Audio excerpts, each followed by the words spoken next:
Et bonjour à tous, c'est Nadège, votre naturopathe. Alors aujourd'hui, on va faire une vidéo un petit peu différente parce que j'avais besoin de vous parler de l'intestin grêle. Pourquoi? Parce que j'aimerais que l'on parle aujourd'hui pendant une dizaine de minutes, 15 minutes, des sels minéraux, de la biodisponibilité des sels minéraux. Alors c'est un gros mot, mais je vais vous expliquer ce que ça veut dire. Pourquoi? Parce que, vu la conjoncture, on parle de plus en plus de zinc, on parle aussi de vitamine D, de vitamine C, etc. J'ai fait une vidéo récemment sur le magnésium. On est tous en carence de magnésium. Et vous allez voir que, par exemple, pour la vitamine D, si vous n'êtes pas en équilibre sur le magnésium, en fait, vous allez la prendre et vous allez la pisser. En fait, aujourd'hui, je voulais donc prendre quelques minutes pour vous parler de l'intestin grêle, ce qu'est l'intestin grêle, et ensuite vous parler des sels minéraux, en tout cas de micronutrition, notamment, on ne va pas faire tous les sels minéraux, pas toutes les vitamines, hein, parce qu'en général, je fais 3 week-ends à l'école de naturo, mais ceux dont on parle actuellement dans le cadre de la C19. Alors, l'intestin grêle. L'intestin grêle, vous avez devant vous une page du PowerPoint que je présente au niveau de l'école de naturopathie. L'intestin grêle va se composer de 3 parties que vous pouvez voir ici, en haut à gauche. L'intestin grêle, c'est d'abord le duodénum, donc qui vient juste après l'estomac, qui va permettre de recevoir toutes les enzymes de digestion du pancréas, mais aussi les bicarbonates qui permettent de tamponner l'acidité de l'estomac, et également la bile qui vient de la contraction de la vésicule biliaire. Ensuite, vous avez le jéjunum, première partie de l'intestin grêle dans l'absorption et la digestion, puis l'iléon, partie terminale de l'intestin grêle, juste avant le côlon. L'iléon est séparé par le côlon, qu'on appelle aussi gros intestin, par une valvule iléocécale qu'on appelle VIC dans notre métier de naturopathe. Notre intestin grêle fait entre 200 et 300 mètres carrés, c'est-à-dire entre 2 et 3 terrains de tennis. Et vous me direz comment c'est possible tout cela alors que ça tient dans notre petit bidon? Eh bien, tout simplement parce qu'on va avoir des replis et des replis sur les replis. Un repli dans l'intestin grêle, ça s'appelle une villosité. Je pense que vous avez déjà entendu ce nom-là. Voilà une villosité. Une villosité, ça comprend un ensemble de cellules sur une seule couche cellulaire. L'intestin grêle est fait d'une seule couche de cellules. Il est aussi fin que du papier de cigarette, ce qui veut donc dire qu'il est donc tout aussi fragile que votre papier de cigarette. On ne doit donc pas laisser arriver dans notre intestin grêle des grosses molécules. Sinon, on va casser le papier, vous le comprenez bien. Dans notre intestin grêle, nous avons plusieurs sortes de cellules que vous voyez juste à côté du schéma de la microvillosité. Nous avons, de la villosité, excusez-moi, vous savez que je ne fais pas de coupure. Hein. Nous avons des entérocytes, qu'on appelle aussi des cellules absorbantes sur ce schéma. Ce sont ces cellules qui vont avoir au-dessus d'elles des microvillosités qui va donc encore augmenter la surface de contact. Ces cellules sont là pour finir la digestion, mais aussi et surtout pour absorber. Nous avons aussi des cellules caliciformes. Ces cellules vont sécréter le mucus. Le mucus est là pour protéger l'intestin grêle. Nous avons aussi, et notamment dans les cryptes. Alors les cryptes, ce sont les petits endroits qui se trouvent, si vous voyez ma souris, là, entre les creux, en fait, ici. Voilà, ça s'appelle une crypte, c'est-à-dire c'est le bas de la villosité. Les cellules intestinales sont renouvelées par le bas de la crypte et remontent. Il y a des cellules qui resteront toujours en bas, ce sont essentiellement les cellules endocrines, celles qui sécrètent donc la CCK qui va permettre la contraction de la vésicule biliaire ou qui sécrètent la sécrétine. Et puis là, toujours en bas, là où vous avez ma souris, dans les cryptes, vous avez alors ce qu'on appelle ici des cellules de Paneth, en tout cas le nom n'est pas important, mais des cellules du système immunitaire, des cellules qui vont permettre justement ce qu'on appelle la sécrétion de lysozyme, donc pour tuer les agents étrangers, ou qui vont faire de la phagocytose, c'est-à-dire qui vont manger les agents étrangers. Dans chaque villosité, nous avons une veine, une artère et ce que l'on appelle ici un chylifère qui fait partie des vaisseaux lymphatiques et qui va permettre que tous les corps gras qui sont absorbés par les cellules aillent dans les vaisseaux lymphatiques. C'est eux qui absorbent les lipides, le gras. Vous pouvez le voir ici de manière un petit peu différente. Ce qui est intéressant de voir, c'est que en fait, dans la sous-muqueuse, vous avez plusieurs glandes, plusieurs autres cellules, et que juste en dessous,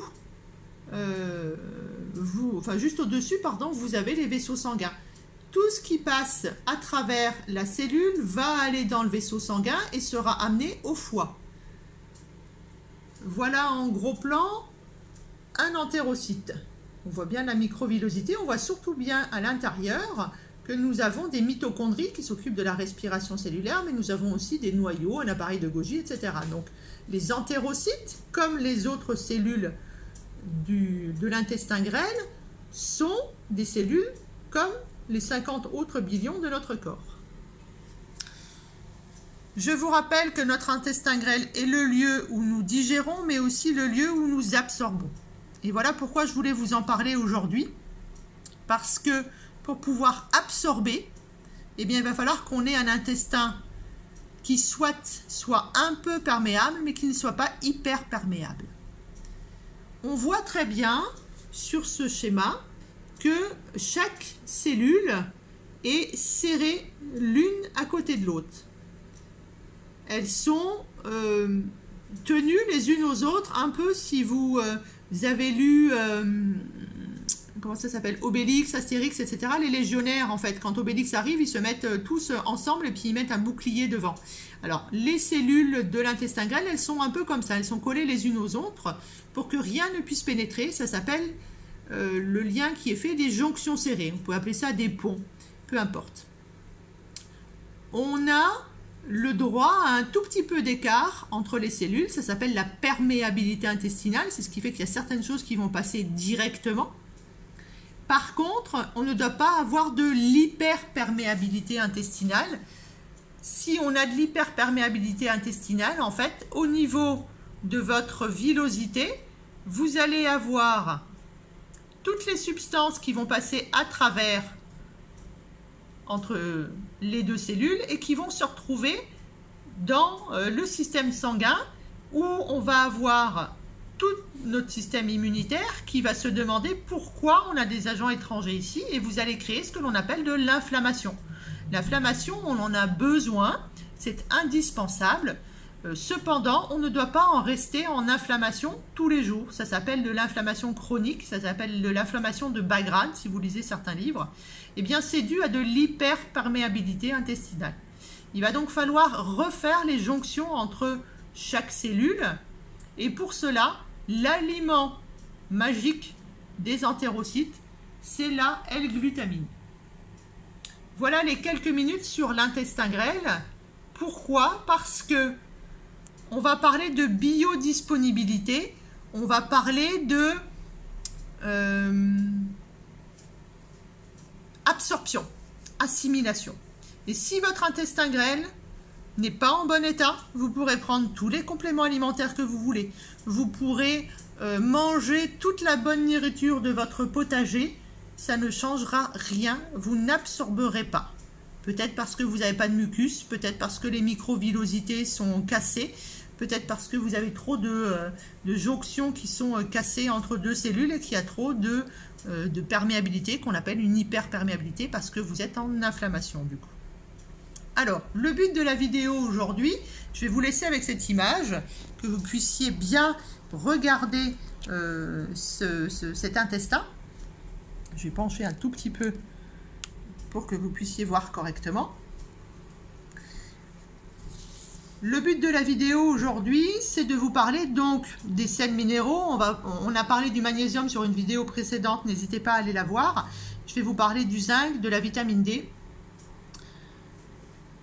La biodisponibilité, c'est quoi?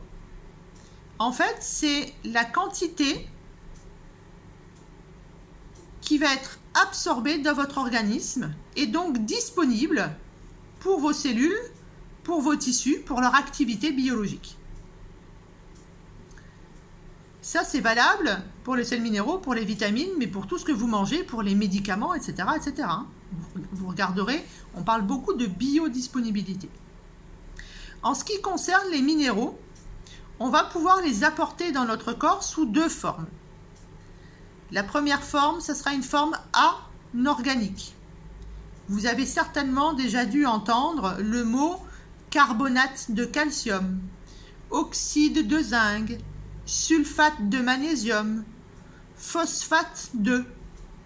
Alors à chaque fois que vous allez avoir ce petit mot devant les sels minéraux, vous serez dans une forme anorganique. Et puis on peut apporter des sels minéraux, des vitamines, sous forme organique, c'est-à-dire qu'elles vont déjà être liées avec des acides aminés. Et je pense par exemple au pidolate, au glycinate, au bisglycinate. Lorsque vous allez prendre une forme anorganique, je répète, carbonate, oxyde, phosphate, sulfate, il va d'abord falloir que cette forme anorganique soit transformée en forme soluble au niveau de votre tube digestif. Votre tube digestif, il est là. Il commence dans la bouche, il fait l'estomac, le duodénum, le jéjunum, l'iléon, et il finit par le côlon et le rectum. Pour faire tout cela, eh bien, il va falloir que vous dépensiez de l'énergie. Il va falloir que votre métabolisme soit capable de créer une liaison entre les minéraux et les acides aminés. Et chaque acide aminé va correspondre à un minéral. Donc là, ça devient très compliqué, ça vous demande beaucoup d'énergie. Ça vous fait faire un travail qui est, j'allais dire, qu'on peut ne pas faire si on prend des formes organiques. Qu'est-ce que c'est qu'une forme organique? Ça veut dire que vous allez utiliser un transporteur qui sont, eux, très assimilables et qui vont permettre aux minéraux d'être assimilés le plus naturellement possible par notre organisme sans dépenser d'énergie. C'est ce qui va faire que, en fait, votre corps va entendre, comprendre, accepter les minéraux comme de la nourriture et pas juste comme un métal qui pourrait être indigeste. Comment on va choisir de prendre un transporteur organique? Qu'est-ce que le transporteur doit nous apporter pour qu'on le choisisse, pour qu'il soit le meilleur des transporteurs? Alors, il a été décidé de plusieurs critères. Alors, vous avez bien compris que il faut que la biodisponibilité soit optimale, c'est-à-dire qu'on en assimile le plus possible. Mais il faut aussi que tout ça, il n'y ait pas de danger pour nous, et donc de l'innocuité. Il va falloir que l'ensemble acide aminé, donc transporteur et sels minéraux, soit stable, c'est-à-dire électriquement neutre. Sinon, il va forcément avoir des réactions chimiques tout le temps où ça va passer dans cet intestin, dans tout ce système digestif. Il va falloir, souvenez-vous, le système digestif, c'est l'estomac, c'est très acide, donc il va falloir que ce couple soit résistant à l'acidité de l'estomac. Parce que vous prenez quelque chose, ça rentre dans l'estomac, l'acidité de l'estomac le détruit, vous avez pissé dans un violon, là aussi. Il ne va pas falloir qu'il y ait de concurrence avec les autres sels. Et pour que l'assimilation soit au top, il faut que le poids moléculaire soit très bas. Accessoirement, c'est bien d'avoir des transporteurs qui sont compatibles avec le régime végétarien, qui est quand même un des meilleurs régimes qui existent, si on est capable d'assimiler et de mélanger correctement les acides aminés essentiels. Mais ce n'est pas le but de cette vidéo aujourd'hui. Je vous laisse sur l'intestin parce que je pense que vous n'avez jamais vu votre intestin de si près. Et c'est quelque chose qui est quand même très complet. Ça vous permet de faire un petit peu connaissance avec notre premier cerveau. Alors, quels vont être les noms de ces transporteurs qui sont ceux qui vont nous donner une biodisponibilité optimale? Il y en a 3 à retenir. Les premiers, ce sont les glycinates, G-L-Y. Les glycinates, comme les autres, sont toujours d'origine végétale, puisque ce qu'on veut, c'est que ce soit compatible avec le régime végétarien. Les glycinates vont arriver de la glycine. La glycine, c'est un acide aminé. C'est un acide aminé que l'on trouve beaucoup dans notre organisme, qui permet de réguler la glycémie, mais qui a aussi plein d'autres fonctions métaboliques. C'est-à-dire que, par exemple, ça préserve la masse musculaire. C'est un composant essentiel dans la synthèse de la créatine, pardon, excusez-moi. Ça aide à prévenir les lésions du foie, notamment les lésions qui sont dues à l'abus d'alcool. Ça permet de prévenir les ulcères d'estomac. Mais surtout, ça joue un rôle très important dans notre système nerveux central, dans notre système immunitaire. Ça aide à la production d'énergie et ça, pour les hommes, c'est pas mal du tout. Ça permet de maintenir en bonne santé la prostate. Voilà. Donc, vous comprenez bien que la glycine, cet acide aminé, quand on va l'utiliser donc sous forme de glycinate, eh bien, on va avoir quelque chose qui sera au top comme transporteur parce que c'est résistant à l'acidité de l'estomac, parce que ça a un bas poids moléculaire, parce que c'est stabilitement neutre. Donc c'est vraiment quelque chose de très bien. Et par exemple, que ce soit les glycinates ou les bisglycinates, parce que je pense que vous avez entendu ce nom-là, ce sont les transporteurs que l'on va choisir pour le magnésium, pour le fer, pour le cuivre. Parce que là, on est sûr de les assimiler, c'est-à-dire qu'on est sûr que ça va rentrer dans notre cellule, là où on en a besoin. Deuxième famille, ça va être les pidolates. Alors, les pidolates, toujours pareil, issus du règne végétal, ils viennent de l'acide pyrrolidone carboxylique, mais ça, entre guillemets, on s'en fout. L'important, c'est que c'est, comme les glycinates, un transporteur de choix. C'est une substance d'ailleurs qu'on trouve dans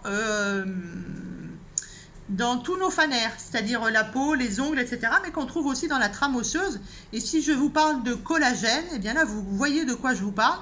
Les pidolates, ce sont des précurseurs du collagène. C'est ce qui fait qu'on garde l'hydratation dans la peau, c'est ce qui fait qu'on garde la résistance. Par exemple, ça évite les vergitures, d'accord? Quand on prend de cette PCA, de cet acide pyrrolidone carboxylique. Mais là, on va le choisir parce que c'est un excellent transporteur, très bonne biodisponibilité. Il joue un rôle dans le cycle de Krebs. C'est un très grand antioxydant aussi. Il va s'occuper du glutathion. Et il va permettre que ce que vous ingérez, et notamment les acides aminés, soit amené jusqu'au cerveau. Donc ça, c'est quand même pas négligeable non plus. Alors, quand on va prendre du calcium, quand on va prendre du zinc, et c'est ça qui est très important actuellement, il va falloir les choisir forcément sous forme de glycinate ou bisglycinate. Vous avez compris, on ne fait pas de cours de chimie, hein. En gros, c'est à peu près la même chose. Donc glycinate ou bisglycinate, ou alors sous forme de pidolate de zinc. Donc actuellement, si vous devez prendre du zinc, vous allez choisir une forme de glycinate ou de bisglycinate. Ça, c'est très important parce que là, au moins, le zinc que vous allez prendre, il va être assimilé par votre intestin, donc par vos cellules. Troisième famille de transporteurs qui a toujours toutes les caractéristiques du meilleur transporteur, ça va être les picolinates. Ça vient de l'acide picolinique, c'est toujours quelque chose qui vient du mode végétal. C'est quelque chose qui est synthétisé par notre organisme à partir d'une acide aminé que l'on appelle le tryptophane. Donc ça, je suis sûre que vous en avez déjà entendu parler. Si vous avez besoin de prendre du chrome, et je pense particulièrement dans les cas de personnes qui sont à la limite du diabète, qui veulent éviter le diabète, ou qui ont des problèmes avec les gestions de sucre, on va partir sur du chrome, et dans ces cas-là, on va prendre des picolinates de chrome. Voilà, ça c'est les 3 meilleurs transporteurs qui existent pour les sels minéraux.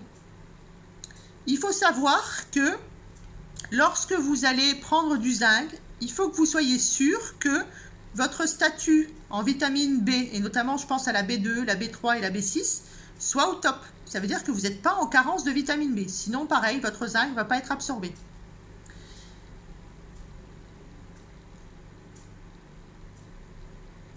Pour le chrome, c'est la même chose. Il faut aussi que vous ayez des vitamines B en même temps.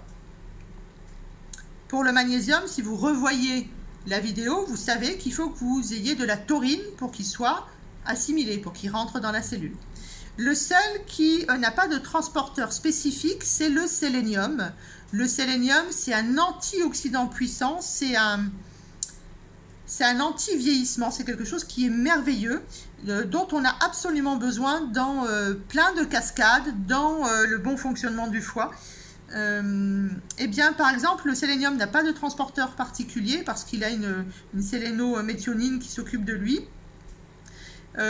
Par contre, si vous prenez un complexe où il y a de la vitamine C, de la vitamine E, du bêta-carotène et du sélénium, eh bien, vous allez amplifier la prise du sélénium. Ça, c'était pour les sels minéraux. Le magnésium, il y a la petite vidéo. Pour le zinc, vous avez bien compris qu'il vaudrait mieux que ce soit sous forme de glycinate ou de bisglycinate, ou alors sous forme de pidolate. Ça, c'est pour le zinc. Mais n'oubliez pas qu'il faut toujours que votre intestin soit en bon état. Pour la vitamine D. Pour la vitamine D, il faut savoir que la vitamine D se prend le soir.